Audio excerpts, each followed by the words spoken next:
Okay, and now I want to talk a little bit about how should we think about technology. How should we think about technology in our daily lives? How should we try and understand technology? I started to think about it, talk about it here, that we have to be aware that technologies have deliberate or unintended consequences. Some people argue that we cannot escape technology. Technology is overpowering us. We have the internet, we have electricity, we have computers, so I must stay awake, I must check the internet, I must check my email, I must be online all the time. I have no power. I am dictated. The technology is forcing me to behave this way. When we are thinking in such terms that the technology is forcing me to do something, that is a technologically deterministic idea. This is seems like a difficult concept, but it's not a difficult concept. It's basically the idea that technology shapes our lives. When we give too much emphasis, too much weight, too much importance to the technology, then we become technologically deterministic. So if I say, oh, I must make the presentation using PowerPoint and using slides and using a computer, I have no choice. Then I'm being technologically deterministic because I am assuming that I can't do anything. All of my behaviors are being shaped by the technology, but that is not true. That is not true. Which is why it's a critic's term. Some people in Hong Kong, sometimes I've heard this argument that in Hong Kong we have quite a lot of suicides, people committing suicide. And one argument is that because we have a lot of tall buildings, people commit suicide. Yes, tall buildings can contribute to the ease with which people can commit suicide. But to say that because we have tall buildings and people commit suicide, that is giving too much power to tall buildings. Is it just tall buildings? Of course not. It's so many things, right? It's our emotional health, our financial health, our family relationships, our relationship to our children. We can't just say that one technology of tall buildings makes people commit suicide. Whenever we give too much importance, too much weight to the technology, then we are being technologically deterministic, because this is not true. Even technologies themselves, another example is that because we have cars on the road, we have a lot of traffic accidents. Sure, cars contribute to traffic accidents, but there's more than just cars. Are the drivers trained adequately? Do they have a driver's license? Are the pedestrians trained? Do they know where to cross the road? Do we have good road markings? Are there good laws in place that limit how fast cars can go? All of these things contribute to traffic accidents. We can't just say the car leads to traffic accidents. There are many other things. So when we say the car leads to traffic accidents, we're giving too much weight to the technology. If you have been to Central, you might have noticed that in Central, Exchange Square, IFC, Landmark, Alexandra House, Central Building, you can actually walk to all these buildings without going down to the road level. There are walkways that are connecting these buildings. The point that I'm trying to make here is that it is possible to create a system where no matter how fast your car is, it won't kill anyone, because everyone is away from the road. It might be expensive to create those walkways, to join all the buildings, but it is possible to do if we want to do it. And this is the idea that we should not always give too much importance to technology. We have the power to design, we are the ones designing technology. Human beings are the ones designing technology and using technology. We should not forget that we have the ability to change the design and the use of technology. So technologies work and technological change occurs within society. Technology is not outside of society. There's no technological angels who just give you the technology and you must use them that way. It is human beings who are making the technology. Let's not forget that. This is a very nicely designed room, but it could have been designed differently. This room could have been smaller, it could have been bigger, the prayer room could have been smaller or bigger. We decide. We decide. It's not to say, oh, I'm constrained by this technology. Of course, there are some constraints because you have a 1,000 square foot place and the ceiling is this high. Okay, but within these constraints, you have a lot of power to manage how the layout, the look, the way this place is planned. So technology and science work within society. There's nothing outside of society that gives you the technology saying you must use it in this way.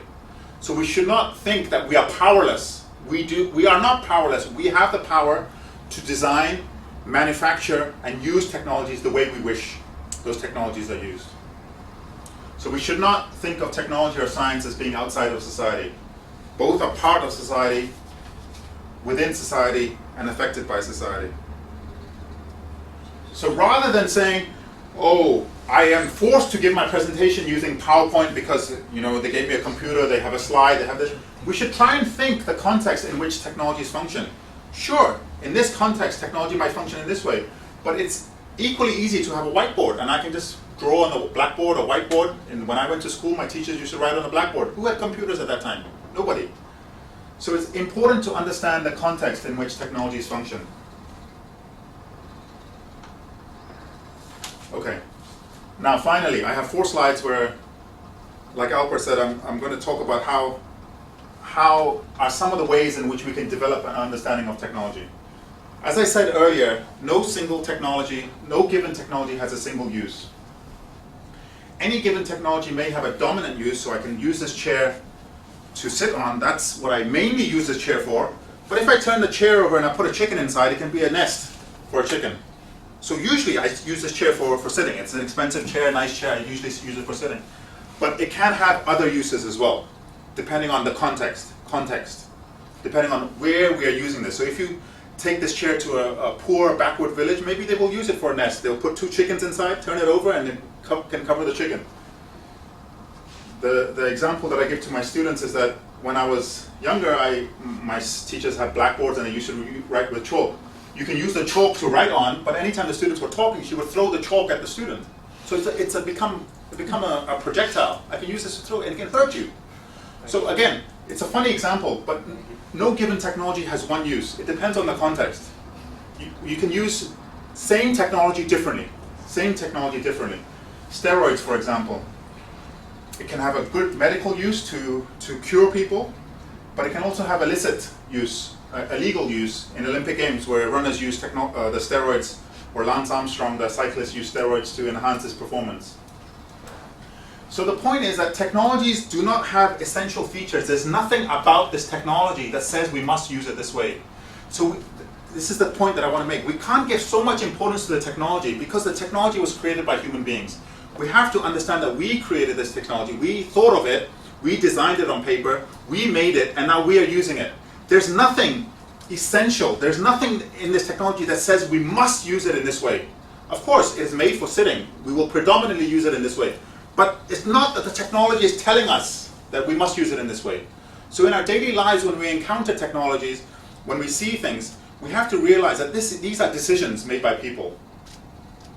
This morning on the radio, I was listening to a radio program in Hong Kong, on Hong Kong radio, where they were saying that very few pavements in Hong Kong, very few pavements. It's very difficult for mothers with children in their trolleys, or very difficult for old people to walk on the pavements because the pavements are so narrow in Hong Kong. Sometimes there are no pavements even on the road. No pavements, just road for cars.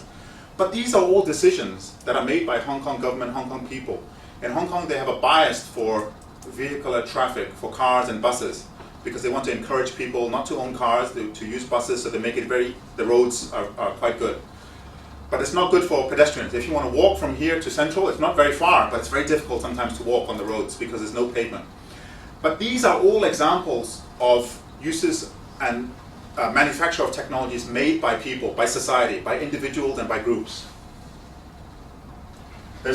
Technologies do not have essential features that must lead to certain outcomes. Like I said, this chair can be used to sit on, but it can be used as an exercise tool for a pregnant woman. The outcomes of technology depend on the context in which they're deployed. So this chair can have certain outcomes for us, but it depends on which context they're deployed. In here, in this nice room, in this cultural center, I've been given this chair to sit on. But used differently in a different context. Maybe in a war, I can use this chair to defend myself against bullets or something. So no technology has one single use that you must think that I must use this technology in this way. We can use technologies in different ways. And furthermore, if we take a step back, all of these technologies were created by human beings. Let's not forget that. So while we are always looking to technologies to save ourselves, we have to understand that technologies have different uses and we can create and use technologies differently depending on our purposes. That's all I have.